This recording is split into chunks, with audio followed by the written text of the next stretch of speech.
melepas perasaan tinggi ke angkasa, menantang dunia, merayakan muda. Untuk 1 jam saja kita hampir mati, dan kau selamatkan aku, dan ku menyelamatkanmu. Dan sekarang aku tahu cerita kita tak jauh berbeda. But it's about the world, sometimes so wonderful. Namun sudahmu kan ku ceritakan ke anak-anakku nanti, bahwa aku pernah dicintai with everything you are. For yes, I am with everything you are.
Kesiangan Cuk, mana pelajaran pula aras lagi.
Iya, tapi seharusnya orang itu lebih menghargai keselamatan orang lain. Iya betul, itu juga sebagian dari Pancasila, yaitu yang Pancasila kedua itu loh. Kan Pancasila juga ngajarin etika. Ya udah deh, kalau kamu nggak apa-apa, mending bareng aku aja. Kalian, kamu ke FEB juga kan? Oh ya, bang, yuk.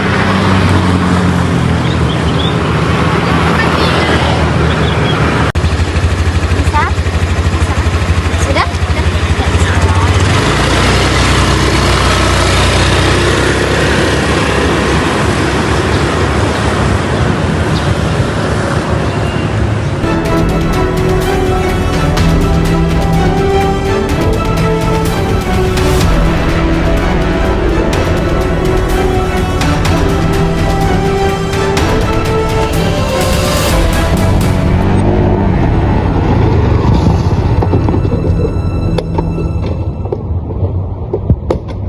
Mas, parkirnya salah, Mas.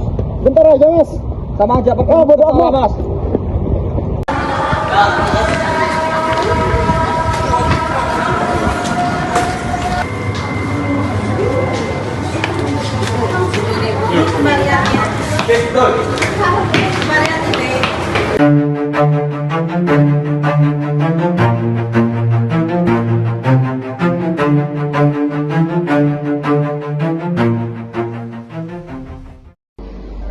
Halo, assalamualaikum Ibu. Mohon maaf mengganggu waktunya. Ini Bu, hari ini Ibu ada jam matkul hari ini. Iya Ibu. Iya, kita hari ini ada matkul. Dari jam 9 harusnya sampai jam 10.20 sampai 10.20. Oh baik Ibu, baik Ibu. Assalamualaikum. Teman-teman, ini Bunda lupa kok kita ada matkul sekarang, tapi katanya beliau sekarang OTW. Ya, coba, jalanin ke sini, jalanin ke sini. Kamu kenapa ada terlambat? Mahasiswa itu harus disiplin waktu. Kalau kamu udah disiplin dan terlambat, berarti kamu tidak menghargai teman-teman yang sudah menunggu. Ya, tadi jalannya macet, saya sudah berusaha untuk Kedisiplinan itu nomor satu. Kalau kamu tidak bisa disiplin, gimana kamu mau sukses nanti? Ibu, di sini menyampaikan pendapat saya. Sebenarnya teman saya memang salah, tapi Ibu juga tadi datang terlambat. Bukannya semua peraturan itu untuk semua pihak. Jangan samakan dosen dengan mahasiswa. Dosen itu punya banyak urusan, rapat, dan lain-lain. Jadi wajar kalau terlambat. Dan kalian sebagai mahasiswa yang seharusnya disiplin, karena itu kewajiban utama kalian. Kan kalian yang butuh saya, bukan saya yang butuh kalian. Mohon maaf ya Ibu, saya izin menyanggah juga. Saya tahu Ibu punya tanggungan yang lebih banyak, tetapi Ibu dalam sila kedua juga menekankan kemanusiaan yang adil dan beradab. Kita kedudukannya sama Ibu, apapun kedudukannya. Saya kayak merasa, saya tahu teman-teman saya salah karena dia telat, tetapi juga mohon maaf Ibu tadi juga telat Ibu, yang harusnya jam sekian, tapi Ibu datangnya jam sekian. Jadi saya seharusnya Ibu sebagai dosen juga menjadi teladan, bukan saling menyalahkan begitu Ibu. Terima kasih, mohon maaf ya Ibu. Tapi tetap saja berbeda kedudukan dosen dan mahasiswa itu. Kalau mahasiswa tidak disiplin dan terlambat, berarti dia tidak punya kedisiplinan. Tapi kalau dosen yang terlambat, dia punya alasan lain yang bisa dimaklumi. Mohon maaf Ibu, justru itulah pentingnya sila kelima tentang keadilan sosial. Kenapa kalau dosen terlambat justru diwajarkan, sedangkan mahasiswa tidak boleh sama sekali? Itu sangat tidak adil. baik Ibu, kami paham Ibu sibuk. Tapi kalau Ibu datang terlambat, waktu belajar kami jadi berkurang. Sama halnya kalau saya terlambat, saya mengikuti kelas, jadi sebenarnya datanya sama, hanya posisinya yang berbeda. Sila ketiga Pancasila mengajarkan kita untuk dalam persatuan. Kalau dosen dan mahasiswa saling mengingatkan dengan baik, kita dapat menjaga kedisiplinan. Kami tidak bermaksud untuk merendahkan Ibu, justru kami ingin Ibu jadi teladan yang baik bagi kami. Dan jika Ibu bisa menerima masukan dari mahasiswa dengan bijaksana, maka wibawa Ibu itu akan terlihat tinggi. Karena Ibu telah bersikap adil dan terbuka. Baiklah, saya paham. Walaupun saya merasa dosen mempunyai kedudukan yang berbeda, tetapi saya juga akui kalian ada benarnya juga. Jadi mari kita sama-sama menjaga kedisiplinan di mana mahasiswa tidak terlambat dan saya juga akan menjadi. Baik, terima kasih Ibu.